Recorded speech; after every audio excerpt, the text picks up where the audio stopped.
असेल त्यांना नाही त्याच्यावर मी बोलणारच नाही. काय इशारा असेल आता भाऊ? नाही मी बोलणार नाही. नेमकं काय सांगा? आपण पाहतो हे कार्यकर्ते आहेत.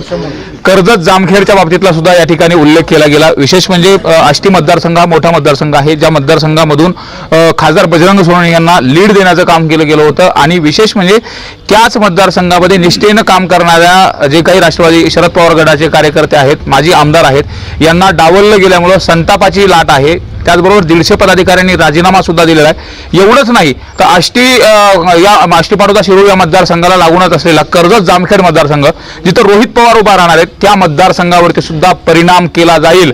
तिथे सुद्धा आम्ही काम करणार नाही अशा पद्धतीची भूमिका आहे, ती देखील इथल्या कार्यकर्त्यांनी संतापजनक भावना व्यक्त केल्या आहेत. त्यामुळे साहजिकच राष्ट्रवादी शरद पवार गटाच्या संदर्भात जी आष्टी मतदारसंघामध्ये दिलेली उमेदवारी आहे आधाच्या भोवती सापडलेल्या आहे आणि जे काय त्यांच्या या उमेदवारीच्या संदर्भात आता आक्षेप घेतला अशा पद्धतीची मागणी केली जाते आणि राजीनामा सत्र सुरू आहे. त्यामुळे शरद पवार या इथलच्या उमेदवारीचा पुनर्विचार करणार का हे पाहणं महत्त्वाचं ठरणार आहे. कॅमेरामॅन प्रकाश जाधव सोबत सुरेश जाधव, न्यूज 18 लोकमत, बीड. बीडच्या आष्टी मतदारसंघामध्ये राष्ट्रवादी शरद पवार गटामध्ये आता बंडाचं निशाण फडकवलं जाते. विशेष म्हणजे महबूब शेख यांची उमेदवारी जाहीर झाल्यानंतर दुसऱ्याच दिवशी आष्टी मतदारसंघातील जे राष्ट्रवादी शरद पवार गटाचे प्रमुख 150 पदाधिकारी आहेत यांनी राजीनामा सत्र सुरू केले आणि नाराजी व्यक्त केली जाते. याचं कारण देखील काय आहे आणि त्याचबरोबर यांना काय वाटतं आपण विचारणार आहेत. माझ्यासोबत माझे आमदार दरेकर नाना आहेत. नाना, अशा पद्धतीचा निर्णय का घेत आहे? नेमकं काय झालं तुमच्या संदर्भात? अगदी हुकमे का सलयासारखा जयवंत पाटील वागतोय आणि ते वागल्यामुळं योग्य उमेदवार दिला असता. आणि माझी मागणी अशी होती, मराठापैकी कोणी उमेदवार द्या, मीच फार इच्छुक आहे अशातला नाही. आणि अल्पसंख्यक जर दिला, आमची 2.25 लाख व्होटिंग मराठा समाजाची आहे. सामाजिक समीकरण जुळत नाहीत. मात्र तुम्हाला शब्द दिला होता आणि काय शब्द फिरवला, कशा पद्धतीने विश्वासाच्या बाबतीत तडा दिला? ते आता एवढे गोड बोलले शब्द देऊन, ते असं करतील असं मला कधीच वाटलं नाही ना. पण हुकमी माणूस आहे आणि मला वाटतं राष्ट्रवादीत 2-3 गट असावेत. यांचा एक गट, रोहितदादाचा एक गट, ह्या गटातटामुळं आमच्यासारख्याचा बळी गेला असं मला वाटतं. निष्ठावानाला काय फळ मिळालं? निष्ठावानाला काय, पतिवर्तेच्या गळ्यात येशेला असं आजोबा तुझं सरकार या गाण्याप्रमाणे आमचे झाले. आता काय निर्णय घेतलाय तुम्ही आणि आता काय सांगणं असेल? आता त्यांना का तर पक्षाच्या संदर्भात तर त्यांनी असा विचार केलाय, तुम्ही काय निर्णय घेतला आणि राजीनामा सत्र देखील सुरू केलंय? नाही, एकदा आम्ही प्रामाणिक असून बी ते जर फसवीत असेल तर निर्णय घेणं ही काळाची गरज आहे. कारण हे 5 वर्ष आमच्या तालुक्याचे फुकटच जाणार आहेत ना. त्याच्यापेक्षा आमच्यातला कोणी जर झालाच मतदारांनी, आणि मतदाराचं तेवढं प्रेम बी आमच्यावर आहे. आता अपक्ष उमेदवारी लढणार आहेत? अपक्षच फॉर्म भरणार आहेत आम्ही. किती तारखेला फॉर्म भरायचं ठरलाय? 28ला. काय सांगाल, काय तुमच्या भावना आहेत? नेमकं ही अशा पद्धतीचं तिकीट नाकारलं गेलं, आईनं शब्द दिला आणि तो पाळला गेला नाही. नाही, पक्षाने खूप मोठी फसवणूक केलेली आहे आणि गोड बोलून फसवणूक केलेली. आम्ही प्रत्येक बैठकीमध्ये सांगितलं की सर्वसमावेशक उमेदवार नाना आहेत. बीडच्या मीटिंगमध्ये सांगितलं, पाटोद्याचं सांगितलं, इथल्या आष्टीच्या सांगितलं, पण पक्षाने ऐकलं नाही. पक्षाने ऐकलं नाही. आता काय भूमिका घेतली नेमकी? सर्व कार्यकर्त्यांची आणि तालुक्याची इच्छा नाना आमदार असावेत अशी आहे आणि जनभावनेचा विचार न करता आणि सर्वेमध्ये नानाच पुढे असताना सुद्धा सुरू का पक्षामध्ये नानांचं नाव पुढे असताना सुद्धा अशा पद्धतीचा निर्णय घेतला गेला, याचा अर्थ तुम्ही समजून घ्या.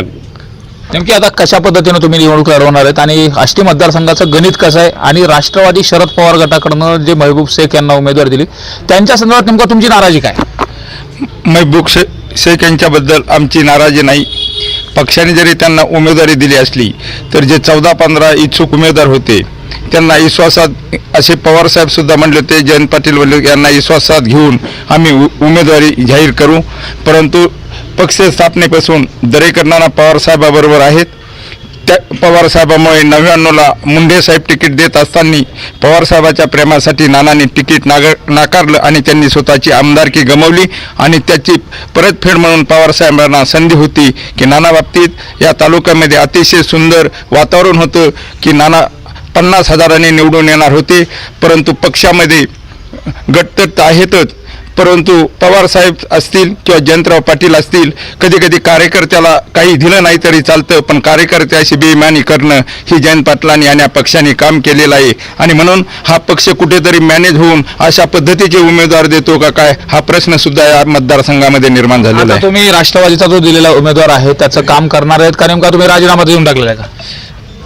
या ठिकाणी राष्ट्रवादी पवारसाहेबांनी जे उमेदवार दिलेले आहेत त्यांना काम करू शकत नाही, कारण आमच्या सर्व कार्यकर्त्यांची अपेक्षा आहे की नानांनी अपक्ष इलेक्शन लढवावा. त्यांच्यामुळे कार्यकर्त्याच्या तीव्र भावना लक्षात घेऊन आम्ही या उमेदवाराचं काम न करता आम्ही स्वतःच नानाचं सर्व कार्यकर्ते मिळून काम करणार आहोत. आपण पाहतोय असा निर्णय घेतला गेलाय. किती इथलच्या कार्यकर्त्यांनी राजीनामा दिला आणि हे प्रमुख पदाधिकारी कोण आहेत? आम्ही सर्व 150 कार्यकर्ते आहोत. परमेश्वर काका हे अध्यक्ष आहेत, मी तालुका उपाध्यक्ष आहे, माझ्याबरोबर कमी युवकचे आणि मेन पार्टीचे असे 150 कार्यकर्त्यांनी सर्वांनी मिळून आज राजीनामा दिला आहे सर्वांच्या सहमतीने. कारण की काय झालं, गेली 15 वर्ष नाना एक सर्वसामान्य जनतेसाठी अहोरात्र काम करत आहेत. कुटुंबातील प्रत्येक व्यक्ती कोणाच्या सुखात दुःखात. फसवणूक कशी केली तुमची नेमकी? फसवणूक म्हणजे कालपर्यंत आम्हाला सर्व कार्यकर्त्यांना सांगण्यात आलं होतं की बुवा दरेकर नानांनाच तिकीट मिळणार आहे आणि नानांनी तयारीला लागले होते, कामं केली. सगळे कार्यकर्ते तयारीला लागले होते ना. हां. तळागाळातील कार्यकर्त्यांची प्रामाणिक इच्छा होती की गेली 15 वर्ष जे नानांनी काम केलंय आणि शेवट नानांनी त्यांनी ज्यावेळेस आमदारकीमधून पडले हे झाले होते त्यावेळेस त्यांनी शपथ घेतली होती की मी फेटा बांधणार नाही. आमची सर्व कार्यकर्त्यांची इच्छा होती की आम्हाला नानांच्या डोक्याला फेटा पाहायचा होता आणि ती इच्छा आम्हाला पवारसाहेब जे पक्ष आहेत ह्या पक्षाने आम्हाला पुरेपूर आमचा विश्वासघात केला. धडा शिकवणार आहे त्यांना. आम्ही 100% राजीनामा दिला त्या दिवशी आम्ही आज असं ठरवलंय की ज्या वेळेस आमच्या नेत्यालाच जर किंमत नसेल तर आम्ही त्या पक्षात राहून काय करणार आहेत. आमची प्रांजळ इच्छा आहे नाना असते आम्ही सर्व कार्यकर्ते बिंबीच्या देठापासून प्रयत्न करणार होतो नानांसाठी. पाहतो ही तळमळ आहे कार्यकर्त्यांची नेत्याच्या प्रती. काय सांगाल, काय तुमच्या भावना आहेत? पवार साहेबांनी ऐनवेळी जे तिकिटाच्या संदर्भात शब्द दिला होता तो फिरवलाय. पवार साहेबांनी तिकीट हे द्यायला पाहिजे होतं. जनभावनेचा त्यांनी आदर केलेला नाही आणि या उमेदवारीचा त्यांनी फेरविचार करून दरेकर नानाला न्याय दिला पाहिजे. अरे 25-30 वर्ष जो कार्यकर्ता तुमच्यावर प्रेम करतो, 3-3, 4-4 आमदार निवडून देतो, 2-2 खासदार निवडून देतो. कालचा खासदार तर केव्हाच पाडला असता, पण तो दरेकर नानामध्ये आला त्या दिवशी आम्ही रात्रभर झोपलो नव्हतो मतदानाच्या आदल्या दिवशी. आणि म्हणून पवार साहेबाची नोंद ही धोकेबाज झाली. कारण ज्या वेळेस गद्दारी झाली पवार साहेबाकडे रडायला माणूस नव्हता त्यावेळेस आम्ही तिथं त्यांच्याजवळ गेलो होतो आणि इतका आधार दिला. 2-2 वर्ष जनतेमध्ये ठासून सांगितलं आपल्याला पवार साहेबाच्या मागे राहायचं. असं करत असताना आणि महबूब शेखला उमेदवारी तुम्ही कुठे देता? मुस्लिमसाठी तुम्ही धोकेबाज आहेत. परभणी, नांदेड, औरंगाबाद म्हणजे इथं काय सामाजिक समीकरण आहे आणि महबूब शेखचं इथं कशा पद्धतीने राहू शकतं आणि नेमकं काय होईल? कारण जरांगे पाटलामुळं आणि तुमच्या या कालच्या खासदारकी इलेक्शनमुळं वंजारी समाज आणि मराठा समाज यामध्ये एक विषमता निर्माण झालेली आहे आणि त्यामध्ये विषमता निर्माण झालेली असून मुस्लिमांच्या अवघे 20-25 हजार मतं आहेत. अरे बीड सारख्या ठिकाणी, परभणीसाठी, औरंगाबाद, महाराष्ट्रात 25 ठिकाणी उमेदवारी द्यायला पाहिजे होते, अल्पसंख्याकाला न्याय मिळाला असता. मात्र आता नेमकं काय ठरवलंय तुम्ही आणि कशा पद्धतीनं तुम्ही आता पवार साहेबांचा पार्टी असेल त्यांना कशा पद्धतीने दाखवून देणार? आणि मी तर पवार साहेबांकडे जाणारे, उमेदवारीचा फेरविचार करणारे, करा म्हणणारे, कारण ही जनभावना आहे. नाही तर येत्या 3 तारखेला निर्णय घेऊन बंड आणि पवार साहेबाच्या राष्ट्रवादी हित हस्त होईल आणि उमेदवार तर 50,000च्या पुढे जाऊ शकत नाही अशी अवस्था आहे. शेवटचा काय इशारा असेल? आता पक्षाने तर उमेदवारी तर जाहीर केलेली आहे, मात्र आता काय तुम्ही त्यांच्याशी बोलाल किंवा त्यांनी तुमची समजूत काढायचा प्रयत्न केला, समजूत होईल का? नाही होणार. आता नाही. नाही. एकदा ठरला विचार. हो. आता 3 तारखेला निर्णय नेमका काय सांगाल? युवकांच्या संदर्भामध्ये देखील आता जसं महबूब शेख हे युवकांचे प्रदेश अध्यक्ष आहेत, मात्र त्यांचं तिकीट दिल्यानंतर आता ही नाराजी अशा पद्धतीने व्यक्त केली जाते. 150 पदाधिकाऱ्यांनी राजीनामे दिलेत. मग नेमकं कसं यायचं होणार? मी स्वतः एक जावेद शेख मुस्लिम समाजाचा कार्यकर्ता आहे. मी राष्ट्रवादी युवक शहर अध्यक्ष आहे पाटोदा तालुक्याचा. आणि माझ्या नेत्याला उमेदवारी न दिल्यामुळं तुम्हाला आदरणीय पवारसाहेबाला जर उमेदवारी द्यायची होती तर गेल्या 5-10 वर्षापूर्वी सय्यद सलीम माजी आमदार यांना शब्द दिला होता की सय्यद सलीम यांना उमेदवारी देऊ आणि आमदार करू. तर ज्या 80,000 बीड शहराचं मतदान आहे मुस्लिम समाजाचं त्या ठिकाणी मुस्लिम उमेदवार द्यायचा. या मतदारसंघात 25,000 मुस्लिम समाज आहेत आणि 1,80,000 मराठा समाज आहे. ही उमेदवारी कशामुळे दिली असेल नेमकी? आता काय माहित नाही उमेदवारी कशामुळे दिली काय दिले काय. कशामुळे दिली असेल उमेदवारी नेमकी? ह्या उमेदवारीमध्ये काही राजकीय डील झालेली आहे आणि ती राजकीय डील आता हळूहळू उघडी पडन. त्याच्यामध्ये त्यांचा एक डाव आहे की रोहित पवाराचा पराभव करणं. आमच्या आणि कर्जत तालुक्याच्या नात्यात हजारो लोक इथून गेले तर त्यांच्यावर नुकसान होणारे परिणाम होणारे ह्याच्यामध्ये हा एक डाव आहे. आणि दुसरी गोष्ट म्हणजे इथल्या जागेचा परिणाम कर्जत जामखेडवर होणारे प्रत्येक कुटुंबाचं नातं कर्जत तालुक्यात माझे इथं 1000 माझेच नातेवाईक आहेत त्याच्यामुळे परिणाम ते हा एक डाव आहे. तुम्ही कसं हे करणार इथं? आता कर्जत जामखेडवरती परिणाम तर साहजिकच तुमचा आहे. काय इशारा असेल आता त्यांना? नाही त्याच्यावर मी बोलणारच नाही. काय इशारा असेल आता भाऊ? नाही मी बोलणार नेमकं काय सांगा? आपण पाहतो हे कार्यकर्ते आहेत. कर्जत जामखेडच्या बाबतीतला सुद्धा या ठिकाणी उल्लेख केला गेला. विशेष म्हणजे आष्टी मतदारसंघ हा मोठा मतदारसंघ आहे, ज्या मतदारसंघामधून खासदार बजरंग सोनवणे यांना लीड देण्याचं काम केलं गेलं होतं. आणि विशेष म्हणजे त्याच मतदारसंघामध्ये निष्ठेनं काम करणाऱ्या जे काही राष्ट्रवादी शरद पवार गटाचे कार्यकर्ते आहेत, माजी आमदार आहेत, यांना डावललं गेल्यामुळं संतापाची लाट आहे. त्याचबरोबर 150 पदाधिकाऱ्यांनी राजीनामा सुद्धा दिलेला आहे. एवढंच नाही तर आष्टी पाटोदा शिरूर या मतदारसंघाला लागूनच असलेला कर्जत जामखेड मतदारसंघ जिथं रोहित पवार उभा राहणार आहेत त्या मतदारसंघावरती सुद्धा परिणाम केला जाईल. तिथं सुद्धा आम्ही काम करणार नाही अशा पद्धतीची भूमिका आहे ती देखील इथल्या कार्यकर्त्यांनी संतापजनक भावना व्यक्त केल्या आहेत. त्यामुळे साहजिकच राष्ट्रवादी शरद पवार गटाच्या संदर्भात जी आष्टी मतदारसंघावर दिलेली उमेदवारी आहे आधाच्या भोवती सापडलेल्या आहे आणि जे काय त्यांच्या या उमेदवारीच्या संदर्भात आता आक्षेप घेतला जातो, पुनर्विचार करा अशा पद्धतीची मागणी केली जाते आणि राजीनामा सत्र सुरू आहे. त्यामुळे शरद पवार या इथलच्या उमेदवारीचा पुनर्विचार करणार का हे पाहणं महत्त्वाचं ठरणार आहे. त्यामुळे प्रकाश जाधव सोबत सुरेश जाधव, न्यूज 18 लोकमत, बीड. बीडच्या आष्टी मतदारसंघामध्ये राष्ट्रवादी शरद पवार गटामध्ये आता बंडाचं निशाण फडकवलं जाते. विशेष म्हणजे महबूब शेख यांची उमेदवारी जाहीर झाल्यानंतर दुसऱ्याच दिवशी आष्टी मतदारसंघातील जे राष्ट्रवादी शरद पवार गटाचे प्रमुख 150 पदाधिकारी आहेत यांनी राजीनामा सत्र सुरू केले आणि नाराजी व्यक्त केली जाते. याचं कारण देखील काय आहे आणि त्याचबरोबर यांना काय वाटतं आपण विचारणार आहेत. माझ्यासोबत माझे आमदार दरेकर नाना आहेत. नाना, अशा पद्धतीचा निर्णय का घेत आहे? नेमकं काय झालं तुमच्या संदर्भात? अगदी हुकमे का सल्यासारखा जयवंत पाटील वागतोय आणि ते वागल्यामुळं योग्य उमेदवार दिला असता. आणि माझी मागणी अशी होती मराठापैकी कोणी उमेदवार द्या, मीच फार इच्छुक आहे अशातला नाही.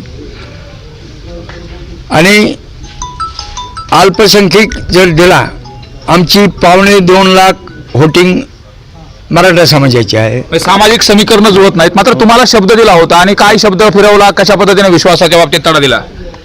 ते आता एवढे गोड बोलले शब्द देऊन, ते असं करतील असं मला कधीच वाटलं नाही ना.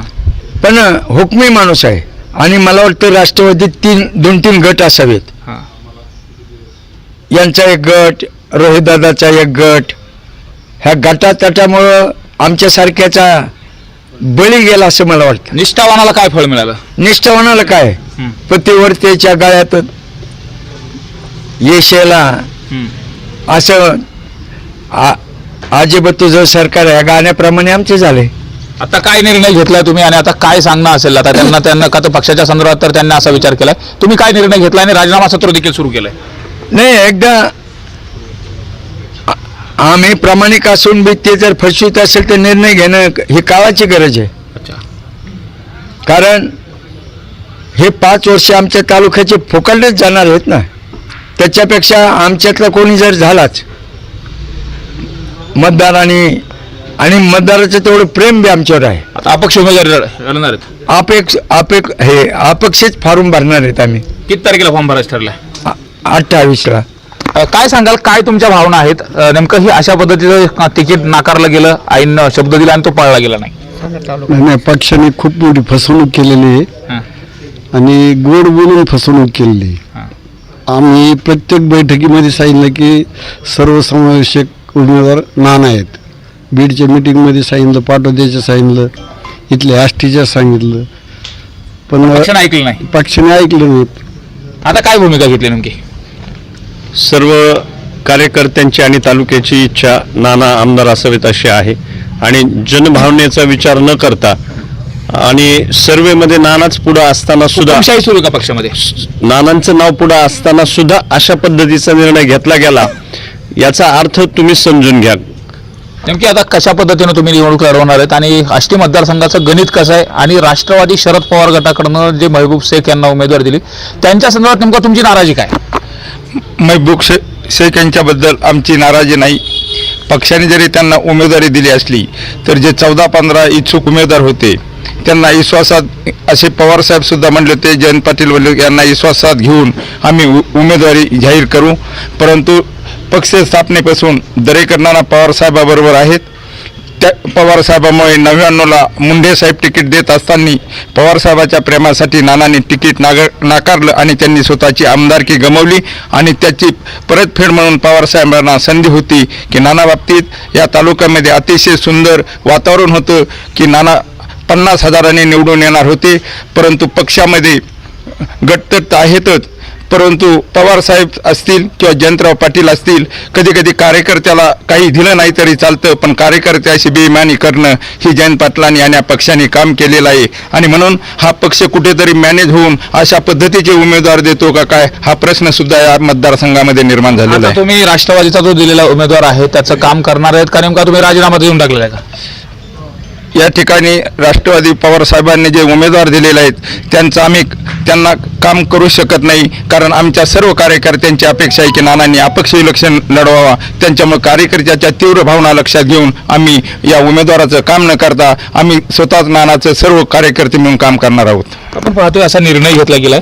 किती इथलच्या कार्यकर्त्यांनी राजीनामा दिला आणि हे प्रमुख पदाधिकारी कोण आहेत? आम्ही सर्व 150 कार्यकर्ते आहोत. परमेश्वर काका हे अध्यक्ष आहेत, मी तालुका उपाध्यक्ष आहे, माझ्याबरोबर कमी युवकचे आणि मेन पार्टीचे असे 150 कार्यकर्त्यांनी सर्वांनी मिळून आज राजीनामा दिला आहे सर्वांच्या सहमतीने. कारण की काय झालं, गेली 15 वर्ष नाना एक सर्वसामान्य जनतेसाठी अहोरात्र काम करत आहेत.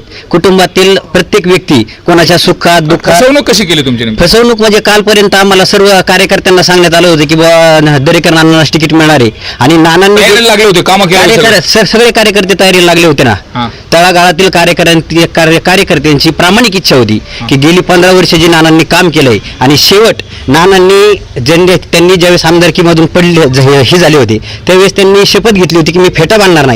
आमची सर्व कार्यकर्त्यांची इच्छा होती की आम्हाला नानांच्या डोक्याला फेटा पाहायचा होता आणि ती इच्छा आम्हाला पवारसाहेब जे पक्ष आहे ह्या पक्षाने आम्हाला पुरेपूर आमचा विश्वासघात केला. धडा शिकवणार त्यांना आम्ही 100% राजीनामा दिला. त्या दिवशी आम्ही आज असं ठरवलंय की ज्या वेळेस आमच्या नेत्याला जर किंमत नसेल तर आम्ही त्या पक्षात राहून काय करणार आहेत.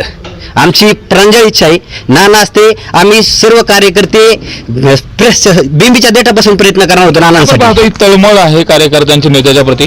काय सांगाल, काय तुमच्या भावना आहेत? पवार साहेबांनी ऐनवेळी जे तिकिटाच्या संदर्भात शब्द दिला होता तो फिरवलाय. पवार साहेबांनी तिकीट हे द्यायला पाहिजे होतं. जनभावनेचा त्यांनी आदर केलेला नाही आणि या उमेदवारीचा त्यांनी फेरविचार करून दरेकर नानाला न्याय दिला पाहिजे. अरे 25-30 वर्ष जो कार्यकर्ता तुमच्यावर प्रेम करतो, 3-3, 4-4 आमदार निवडून देतो, 2-2 खासदार निवडून देतो. कालचा खासदार तर केव्हाच पाडला असता, पण तो दरेकर नानामुळे आला. त्या दिवशी आम्ही रात्रभर झोपलो नव्हतो मतदानाच्या आदल्या दिवशी. आणि म्हणून पवार साहेबाची नोंद ही धोकेबाज झाली. कारण ज्या वेळेस गद्दारी झाली, पवार साहेबाकडे रडायला माणूस नव्हता, त्यावेळेस आम्ही तिथं त्यांच्याजवळ गेलो होतो आणि इतका आधार दिला. 2-2 वर्ष जनतेमध्ये ठासून सांगितलं आपल्याला पवार साहेबाच्या मागे राहायचं. असं करत असताना आणि महबूब शेखला उमेदवारी तुम्ही कुठे देता? मुस्लिमसाठी तुम्ही धोकेबाज आहेत. परभणी, नांदेड, औरंगाबाद म्हणजे इथं काय सामाजिक समीकरण आहे आणि महबूब शेखचं इथं कशा पद्धतीने राहू शकतं आणि नेमकं काय होईल? कारण जरांगे पाटलामुळं आणि तुमच्या या कालच्या खासदारकी इलेक्शनमुळं वंजारी समाज आणि मराठा समाज यामध्ये एक विषमता निर्माण झालेली आहे आणि त्यामध्ये विषमता निर्माण झालेली असून मुस्लिमांचे अवघे 20-25 हजार मतं आहेत अरे बीड सारख्या ठिकाणी, परभणीसाठी, औरंगाबाद, महाराष्ट्रात 25 दुसऱ्या ठिकाणी उमेदवारी द्यायला पाहिजे होते, पाहिजे. अल्पसंख्याकाला न्याय मिळाला असता. हा. मात्र आता नेमकं काय ठरवलंय तुम्ही आणि कशा पद्धतीनं तुम्ही आता पवार साहेबांच्या पार्टी असेल त्यांना कशा पद्धतीने दाखवून देणार? आणि मी तर पवार साहेबांकडे जाणारे आणि उमेदवारीचा फेरविचार करणारे, करा म्हणणारे, कारण ही जनभावना आहे. नाही तर येत्या 3 तारखेला निर्णय घेऊन बंड आणि पवार साहेबाच्या राष्ट्रवादी हित हस्त होईल आणि उमेदवार तर 50,000च्या पुढे जाऊ शकत नाही, अशी अवस्था आहे. हो नाही. शेवटचा काय इशारा असेल? आता पक्षाने तर उमेदवारी तर जाहीर केलेली आहे, मात्र आता काय तुम्ही त्यांच्याशी बोलाल किंवा त्यांनी तुमची समजूत काढायचा प्रयत्न केला, समजूत होईल का? नाही होणार. आता नाही. नाही. एकदा ठरला विषय. हो. आता 3 तारखेला निर्णय. निर्णय नेमका काय सांगाल युवकांच्या संदर्भामध्ये देखील? आता जसं मयूर शेख हे युवकांचे प्रदेशाध्यक्ष आहेत, मात्र त्यांचं तिकीट दिल्यानंतर आता ही नाराजी अशा पद्धतीने व्यक्त केली